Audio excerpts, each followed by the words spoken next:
पण एक काळ असा होता की महाराष्ट्राच्या संभाव्य मुख्यमंत्र्यांच्या लिस्टमध्ये तुमचं नाव होतं.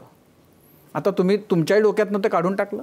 मी काढून टाकलं. आता मुख्यमंत्री वगैरे सगळं काढून, मंत्री काढलं आणि मुख्यमंत्री काढून टाकलं. मी 5 वर्ष विरोधी पक्षनेता म्हणून मेहनत केली होती, कष्ट केले होते. त्याआधी 40 वर्ष माझा अभ्यास होता आणि त्यामुळे विधानमंडळामध्ये मी 30 वर्ष सातत्यानं कंटिन्युअसली निवडून येत गेलेलो होतो. त्यामुळे माझा क्लेम होताच, नैसर्गिक होता.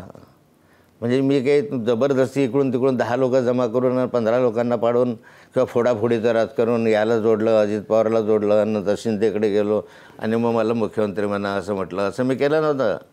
मी नैसर्गिकरित्या होतं की मी 123 आमदार सर्वांच्या सहकार्यानं, सर्व कार्यकर्त्यांनी मेहनत केली, कष्ट केली म्हणून 123 आमदार त्या कालखंडामध्ये आले. महाराष्ट्रामध्ये सर्वात जास्त आमदार भाजपचे 123 आले. त्यामुळे माझा क्लेम हा पहिला आहे अशी माझी विनंती होती.